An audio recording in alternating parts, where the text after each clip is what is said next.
Assalamu alaikum wa rahmatullahi wa barakatuh. How are you, my dear student? I hope you are keeping well by the grace of Almighty Allah. So far, I know that you are safe and sound, hell and hearty at your home. My dear student, first I would like to welcome you and all of my respectable viewers in the live online class brought to you Munshat High School. Okay, my dear student, today I will discuss with you English past papers, love for humanity এবং মানবতার জন্য ভালোবাসা. It's a very important lesson for you, I think. I hope you will stay with me until finish my class. Okay, let's go now. I'm going to start my class. My dear student, you're watching here love for humanity. You're watching here a picture of women. Can you identify who is she? K she? Can you identify? He is known only. She is the only Mother Teresa, you know very well, and she is a very familiar figure in the world who got Nobel Prize for Peace in the world. অর্থাৎ পৃথিবীতে যেই শান্তির জন্য Nobel prize পেয়েছে সেই mother Teresa. Today I will discuss with you about Mother Teresa and his contribution এবং তার অবদান সম্পর্কে আমরা আলোচনা করব. Now see.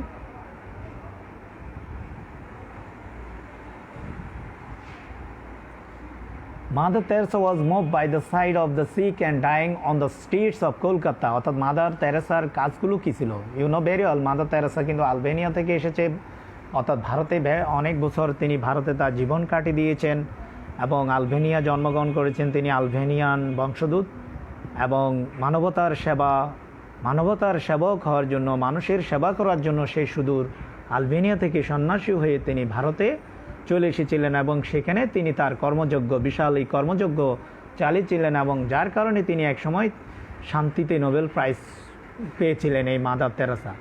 তোমরা ভালোভাবেই জানো.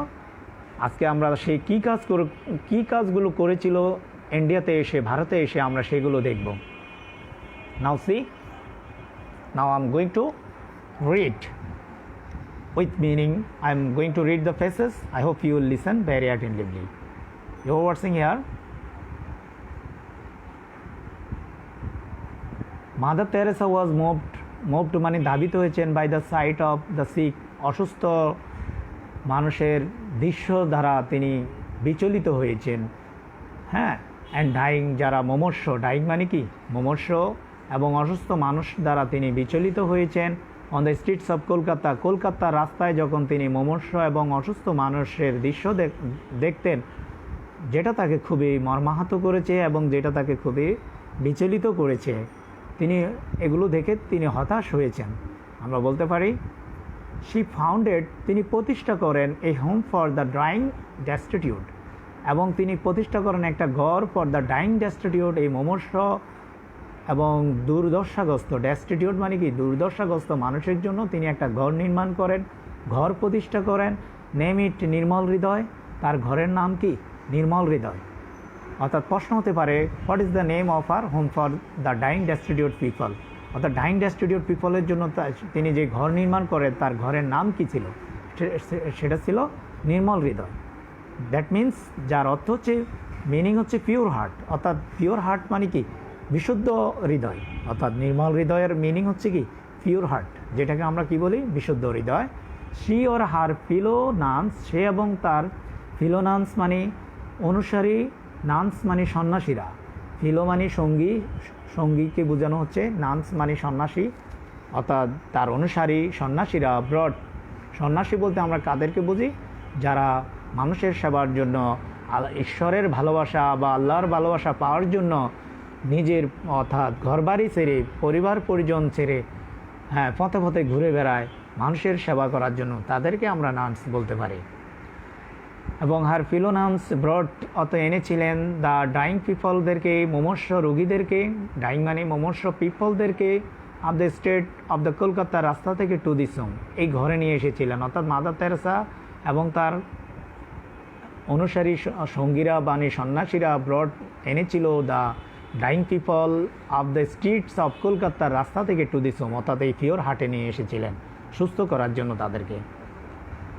দে আর লাভিং লুক আফটার, এবং তাদেরকে লোক আফটার অত ভালোবাসার সাথে তাদের দেখাশোনা করা হয়েছে, তাদের যত্ন নেওয়া হয়েছে। অর্থাৎ যে সমস্ত মানুষেরা না খেয়ে অসুস্থতায় এবং বিনা চিকিৎসায় মৃত্যুবরণ করতো কলকাতার রাস্তার মধ্যে পড়ে, সে সকল মানুষকে অর্থাৎ মাদার তেরেসা এবং তার সঙ্গীরা কথায় নিয়ে এসেছিলেন, এই নির্মল হৃদয়ে নিয়ে এসেছিলেন এবং সেখানে তাদেরকে খুব যত্নের সাথে ভালোবাসার সাথে তাদের সেবা প্রদান করেছেন অ্যান্ড কেয়ার্ড ফর, এবং যত্ন নিয়েছেন since then many man women and children have been taken from the streets, এবং তখন থেকে অনেক মহিলা, ম্যান মানে পুরুষ, মহিলা, চিলড্রেন শিশুদেরকে, ছেলে মেয়েদেরকে হ্যাভ টেকেন আনা হয়েছে ফ্রম দ্য স্ট্রিট, রাস্তা থেকে, অ্যান্ড ক্যারিড টু নির্মল হৃদয়ে নিয়ে আসা হয়েছে।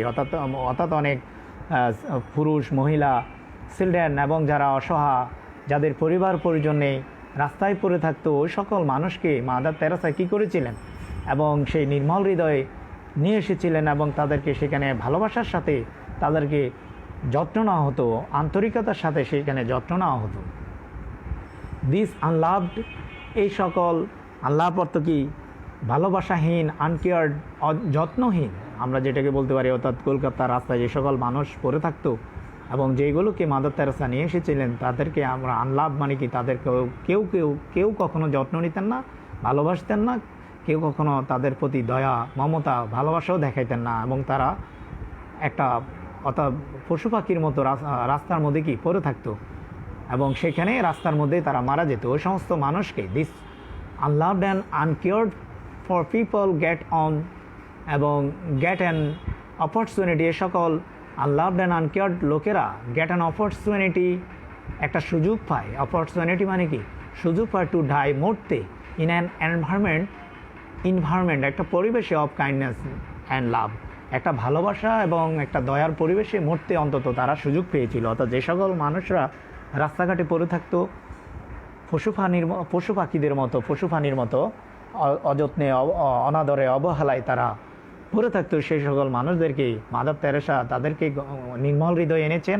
অন্তত তাদের শেষ জীবনে তারা একটু সুন্দর একটা পরিবেশে, দয়ার পরিবেশ, ভালোবাসার পরিবেশে মরার কি পেয়েছেন, একটা সুযোগ পেয়েছেন। এই লাইনটা এখানে তাই মিনিং করছে, my dear student, this unloved and uncared for people get an opportunity to die in an environment for kindness and love, একটা ভালোবাসা এবং একটা সুন্দর একটা পরিবেশে মরার জন্য অন্তত সুযোগ পেয়েছে। যে সমস্ত মানুষরা আনলাভড এবং আনকেয়ার্ডভাবে রাস্তায় পড়ে থাকতো, তারা মরার পূর্বে একটু সুন্দর পরিবেশ পেয়েছে এবং সেখানে অন্তত একটা সুন্দর পরিবেশে, একটা যত্নের পরিবেশে তারা মরার সুযোগ পেয়েছে। ইন দ্য লাস্ট আওয়ার্স, তাদের শেষ দিনগুলোতে they got human, in the last hours, তাদের শেষ দিনগুলোতে দে গড হিউম্যান, তারা পেয়েছে মানবতা বোধ অ্যান্ড ডিভাইন লাভ, স্বর্গীয় ভালোবাসা, ক্যান ফিল, অনুভব করতে পেরেছে, they are also children of God, যে তারাও যিশুর সন্তান। মাই ডিয়ার স্টুডেন্ট, তোমরা ভালোভাবে জানো খ্রিস্টানরা কিন্তু অর্থাৎ মানবতাকে, অর্থাৎ যিশুকে তারা মনে করতো যে আল্লাহর সন্তান, অর্থাৎ যার কারণে তারা অর্থাৎ যিশুর সন্তান হিসেবে তারা চিন্তা করতো। অর্থাৎ যে সমস্ত মানুষরা, অর্থাৎ তারা বলতো যে মানবতাই বড় ধর্ম এবং মানুষের ভালোবাসার মধ্য দিয়ে মানবতাকে পাওয়া যায়, আল্লাহর বা ঈশ্বরের ভালোবাসা পাওয়া যায়, যিশুর ভালোবাসা পাওয়া যায়।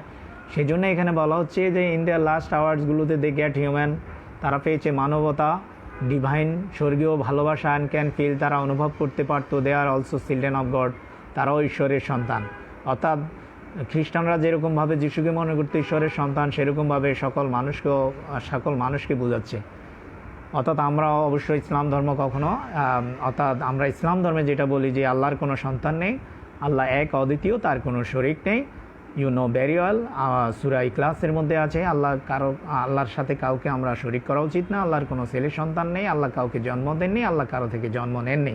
কিন্তু যিশুরা, অর্থাৎ খ্রিস্টানরা সেটা মনে করে না। অর্থাৎ তারা ভেবেছিলেন যে যিশু ঈশ্বরের পুত্র।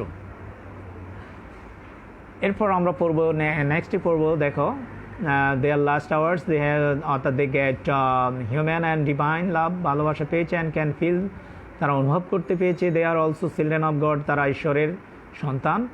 দ্য মিশনারি অফ চ্যারিটি, অর্থাৎ মাদার তেরেসা যেই মিশনে কাজ করেছিলেন। এই missionary of charities try to, এবং এই মিশনারি অফ চ্যারিটির চেষ্টা করেছেন টু ফাইন্ড জব, চাকরি খুঁজে পেতে, ফর দোজ, ওদের জন্য, ওই সকল লোকদের জন্য, হো সারভাইভ, যারা বেঁচে থাকতো। অর্থাৎ কলকাতার রাস্তায় যে সকল মানুষগুলো পড়ে থাকতো, অনাদরে অবহেলায় জীবনযাপন মারা যেত, এবং তাদেরকে তিনি ঘরে এনেছেন এবং তাদেরকে চিকিৎসা দিয়ে যাদেরকে তিনি সুস্থ করতে পেরেছেন। যারা মরে গেছে তো মরে গেছে, আর যারা বেঁচে ছিল এবং তাদের জন্য কি তিনি জবের ব্যবস্থাও করে দিয়েছিলেন। কে? এই mother Teresa. Find job for those who survive, যারা বেঁচে থাকতো, অর সেন্ড দ্যাম, তাদেরকে পাঠানো হতো টু, কোথায় পাঠানো হতো? হোমস, ঘরে, হোয়ার দে ক্যান লিভ হ্যাপিলি, যেখানে তারা সুখে স্বাচ্ছন্দ্যে তারা সেখানে বসবাস করতে পারতো। ফর সাম মোর ইয়ার্স, আরও কিছু বছর, ইন কেয়ারিং এনভায়রনমেন্ট, একটা যত্নের পরিবেশে। অর্থাৎ যে সকল লোক কলকাতার রাস্তা থেকে যে সকল লোকদেরকে মাদার তেরেসা ধরে নিয়ে এসেছিলেন তার এই পিওর হার্টে, নির্মল হৃদয়ে, এরা যারা বেঁচে ছিলেন, জীবিত ছিলেন, এবং তাদেরকে তিনি জবের ব্যবস্থা করে দিয়েছেন। আর যাদেরকে জবের ব্যবস্থা করতে পারেননি তাদেরকে ও একটা ঘরগুলোতে পাঠিয়েছেন যেখানে তারা সুখে স্বাচ্ছন্দ্যে জীবনযাপন করত, এবং সেখানে আরও একটা যত্নের পরিবেশে আরও কিছুদিন তারা বেঁচে থাকতো। মাই ডিয়ার স্টুডেন্ট, আশা করি তোমরা বুঝতেছে। এরপর দেখো, আমরা এরপর দেখব রিগার্ডিং কমিটমেন্ট টু ফ্যামিলি, পরিবারের বিষয়, কমিটমেন্টের বিষয় তার মতামত হচ্ছে Mother Teresa said, Mother Teresa বলতো, পরিবার সম্পর্কে মাদার তেরেসা বলতো maybe in our own family, হতে পারে আমরা, maybe in our own family, হতে পারে আমাদের নিজের পরিবারের মধ্যে, উই হ্যাভ সামবডি, আমাদের কেউ না কেউ আছে, আমাদের নিজের পরিবারের মধ্যে আমাদের কেউ না কেউ আছে। হু ইজ ফিলিং লনলি, যে একাকিত্ব বোধ করে। হু ইজ ফিলিং সিক, যে অসুস্থ বোধ করে। হু ইজ ফিলিং ওয়ারিড, যে উদ্বিগ্নতা বোধ করে। অর্থাৎ আমাদের নিজের পরিবারের মধ্যেও তো কেউ না কেউ আছে যে একাকিত্ব বোধ করে, এবং যে অর্থাৎ যেই অসুস্থ বোধ করে, অরিড অত দুঃখ বোধ করে। আর উই দেয়ার, আমরা কি তারা নয়?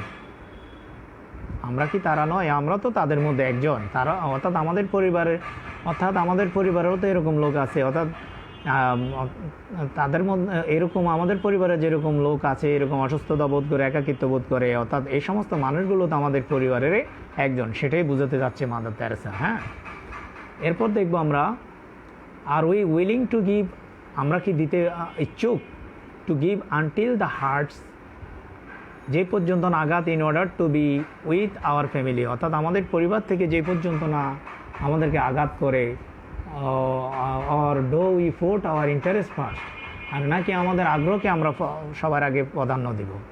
এখানে বোঝাচ্ছে যে are we willing to give until it's hurts in order to be with our family, অর্থাৎ আমাদের পরিবারে যে সমস্ত মানুষগুলো অসুস্থ হয় বা একাকিত্ব বোধ করে, ওদেরকে নিয়ে আমাদের যেরকম দুশ্চিন্তা, কষ্ট, আমরা যেরকম কষ্ট পাই, আঘাত পাই, এবং সেরকমভাবে আমরা এই কলকাতার নির্মল হৃদয়ের মানুষগুলো যেগুলো এনেছি আমরা রাস্তা থেকে, এগুলো নিয়েও আমাদের কি আঘাত পাওয়ার প্রয়োজন, এবং আমরাও মনে করা উচিত তারাও আমাদের সেই মা বোন, আমাদের নিজস্ব আত্মীয় স্বজনের মতোই, আমাদের নিজের পরিবারের মানুষের মতোই তাদেরকে আমাদের কি করতে হবে, মনে করতে হবে। এবং আমরা কি আমাদের ইন্টারেস্টকে আগ্রহ দিব, এবং আমি মনে করি আমাদের পরিবারকে যেরকমভাবে আমরা সেবা যত্ন দিই নিজের পরিবারের মধ্যে যারা একাকিত্ব বোধ করে, ঠিক সেরকমভাবে ওদেরকেও আমাদের দেখা উচিত, ওই সমস্ত মানুষগুলোরও, কারণ তারাও তো আমাদের পরিবারের কেউ একজন সদস্যের মতো, কেউ না কেউ মানুষের মধ্যে কেউ না কেউ। আশা করি মাই ডিয়ার স্টুডেন্ট তোমরা বুঝতে পেরেছ। এরপর উই মাস্ট রিমেম্বার দ্যাট, আমাদের অবশ্যই স্মরণ করতে হবে, লাভ বিগিনস অ্যাট হোম, এবং ভালোবাসা শুরু করতে হবে ঘর থেকে, অর্থাৎ আমাদের পরিবার পরিজন কেউ আমাদেরকে দেখতে হবে, এবং আমাদের পরিবারের পরিজনেরা অনেকজন পড়ে থাকে একাকিত্ব, অযত্নে, অবহেলায়।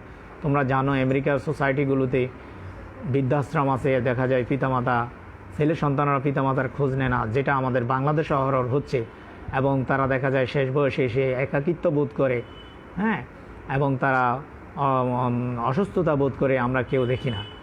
অবশ্য আমাদের পরিবারের মানুষগুলোকেও আমাদের অবশ্য সবার আগে যত্ন নিতে হবে, আমরা আবার বাইরের যত্ন নিলে হবে না। মাদার তেরেসা সেটাও বোঝাচ্ছেন যে আমাদের পরিবারকেও আগে আমাদের গুরুত্ব দিতে হবে, অর্থাৎ চ্যারিটি শুরু করতে হবে আমাদের ঘর থেকে। দেখা যায় আমরা বাইরের মানুষের প্রতি দয়া দেখাচ্ছি, মায়া দেখাচ্ছি, মমতা দেখাচ্ছি, অথচ আমাদের ঘরের মধ্যে আমাদের ভাই বোন অথবা আমাদের বৃদ্ধ দাদা দাদি অথবা আমাদের পিতামাতা একাকিত্ব, অবহেলা, অনাদরে দিনাতিপাত করছে, আমরা তাদের দিকে তাকাচ্ছি না। অর্থাৎ সবাইকে আমাদের দেখতে হবে। We must also remember the future, অবশ্যই আমাদেরকে মনে রাখতে হবে ফিউচার অফ হিউম্যানিটি, অর্থাৎ মানবতার ভবিষ্যৎ পাসেস থ্রু দ্য ফ্যামিলি। অর্থাৎ মানবতার ভবিষ্যৎটা কি পরিবারের মধ্যে দিয়েই কি অতিবাহিত হচ্ছে। অর্থাৎ মানবতার ভবিষ্যৎটা কি পরিবারের মধ্যে দিয়ে কি হচ্ছে, অতিবাহিত হচ্ছে। তাহলে মাই ডিয়ার স্টুডেন্ট, এই জিনিসটা আরেকটু ক্লিয়ার করা দরকার তোমাদেরকে। Maybe in our own family, আমাদের নিজস্ব পরিবারও থাকতে পারে। উই হ্যাভ সামবডি, আমাদের নিজের পরিবারও কেউ না কেউ আছে যে একাকিত্ব বোধ করে, হইজ ফিলিং লনলি, একাকিত্ব বোধ করে, হইজ ফিলিং সিক, যে অসুস্থ বোধ করে, মানে যারা বাজে, হইজ ফিলিং ওয়ারিড, উদ্বিগ্ন বোধ করে। আর উই দেয়ার, আমরা কি সেখানে নাই? অর্থাৎ আমরা কি সেখানে নয়? আর উই উইলিং টু গিভ, আমরা কি তাদেরকে দিতে পারি না? Until it hurts in order to be with our family. অর্থাৎ আমাদের পরিবার যে পর্যন্ত না আমাদেরকে আঘাত করে, আমরা সেই পর্যন্ত বিচলিত হই না। Do we put hour interest first, অর্থাৎ আমরা কি আমাদের আগ্রহকে প্রাধান্য দিব? এরপরও দেখো মাই dear student, we must remember that, আমাদেরকে মনে রাখতে হবে লাভ বিগেন্স অ্যাট হোম, ভালোবাসা শুরু করতে হবে ঘর থেকে। উই মাস্ট অলসো রিমেম্বার, আমাদেরকে স্মরণ করতে হবে দ্যাট ফিউচার অফ হিউম্যানিটি, মানবতার ভবিষ্যৎ পাসেস থ্রু ফ্যামিলি, পরিবারের মধ্যে দিয়ে অতিবাহিত হয়। আশা করি বুঝতে পেরেছ। এরপর দেখো আমরা দেখব mother Teresa work has been recognize throughout the world. Mother তেরেসার এই কাজ রিকগনাইজ হয়েছে, স্বীকৃতি পেয়েছে থ্রু আউট দ্য ওয়ার্ল্ড, সারা পৃথিবীব্যাপী। থ্রু আউট অত বেফিয়া, পৃথিবীব্যাপী। And the she receive a number of awards, তিনি অনেকগুলো পুরস্কারও পেয়েছেন। দিস ইনক্লুড, সেগুলোর মধ্যে রয়েছে দ্য পোপ জন 13 ফিচ, অর্থাৎ পোপ জন 23 ফিচ, পোপ জন 23 ফিচ ফ্রিজ প্রাইজ, শান্তি পুরস্কার। এরপর 1971 সালে তিনি পোপ জন 23 শান্তি পুরস্কার পেয়েছেন। The Nehru prize for promotion of international piece and understanding, এবং নেহরু পুরস্কার পেয়েছেন আন্তর্জাতিক শান্তি এবং বোঝাশোনার উন্নতির ক্ষেত্রে। তিনি নেহরু প্রাইজ পেয়েছেন 1972 সালে। দ্য ভালাজান প্রাইজ পেয়েছেন 1978 সালে, 1978। The Nobel peace prize, the most prestigious prize and the very valuable prize in the world, সেটা পেয়েছেন তিনি 1979, যেটা সবচেয়ে প্রেস্টিজিয়াস এবং highest prize in the world, পৃথিবীতে সর্বোচ্চ প্রাইজ যেটাকে আমরা মনে করি, সেটা পেয়েছেন তিনি 1979 সালে, 1979। অর্থাৎ নোবেল প্রাইজ বলি আমরা যেটাকে, সবাই নোবেল প্রাইজ পাওয়ার জন্য অধীর আগ্রহ থাকে, তাই না? সেটাও মাদার তেরেসা পেয়েছেন এবং পাওয়া উচিত আমি মনে করি।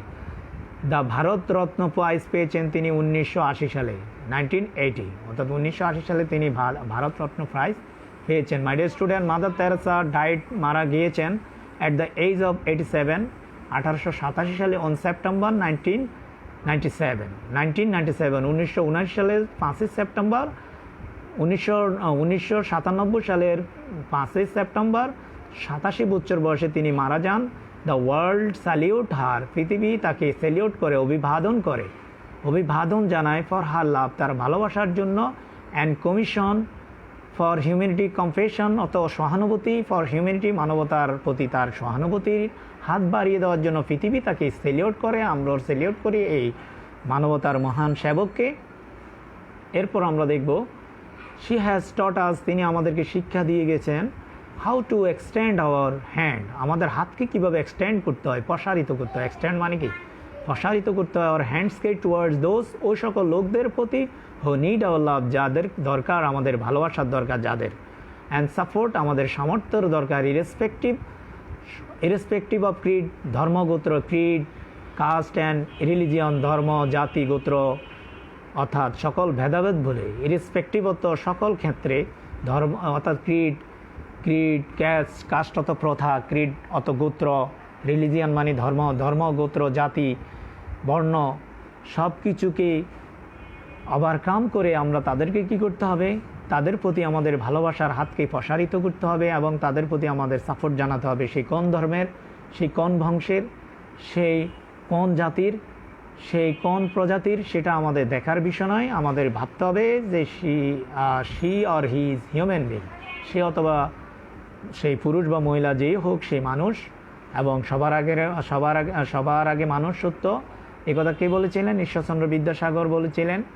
আমরা সেই মানুষকে মানুষের মূল্য দিতে হবে, ঠিক আছে, এবং মানুষের সেবা আমাদেরকে করতে হবে, ধর্মগোত্র জাতি নির্বিশেষে সবাইকে ভালোবাসতে হবে, যেমনটা মাদার তেরেসা একজন খ্রিস্টান হয়ে সকল মানুষকে ভালোবেসেছিলেন এবং তার জীবনকে উৎসর্গ করে দিয়েছিলেন এই মানবতার সেবার কাজে। তিনি জীবনে বিয়ে করেন নাই এবং সেই আলবেনিয়া থেকে এসে তিনি মানবতার সেবায় নিজেকে উৎসর্গ করেছেন। এরকম অনেক মানুষই আমাদের পৃথিবীতে রয়েছে যারা নিজের সুখকে বিসর্জন করে মানবতার সেবায় নিজেকে উৎসর্গ করেছেন। আমরা তাদেরকে অবশ্যই কী করব? সেলিউট জানাবো। দ্য পিকচার অফ মাদার তেরেসার ড্রেপড ইন দ্য হোয়াইট, এবং মাদার তেরেসার ছবিটা তোমরা দেখেছ, ড্রেপড ইন হোয়াইট, যেটা মোড়ানো আছে হোয়াইট, সাদা অ্যান্ড ব্লু বর্ডার শাড়িতে তার ছবিটা মোড়ানো, উইথ এ রিঙ্কেল ফেস। তার রিঙ্কেল মানে কি? ভাঁজ করা ফেস, মুখ, অর্থাৎ তার মুখটা ভাঁজ হয়ে গেছে বয়সের ভারে, যেকে আমরা রিঙ্কেল ফেস বলি। এবার সফট আইজ, এবং তার কোমল চোখগুলো, অ্যান্ড দ্য সাইন্টলি স্মাইল, তার সেই ধার্মিক হাসি আমাদেরকে তার কথা মনে করিয়ে দেয়। লিভস ইন আওয়ার মাইন্ড, যারা সে চিরদিন আমাদের মনের মধ্যে, চিরদিন সে আমাদের মনের মধ্যে গেঁথে থাকবে। এবং আমরা এই মহান মনীষীকে আমরা এই মহান মনীষীকে কী করি? অভিবাদন জানাই, শ্রদ্ধা জানাই, এবং আমরা চাই এরকম আরও মানুষ পৃথিবীর মানবতার কাজে এগিয়ে আসুক। সেই প্রত্যাশা রেখে I have come to the end of my lesson and see you again. Till then, Allah Hafiz, bye bye, goodbye.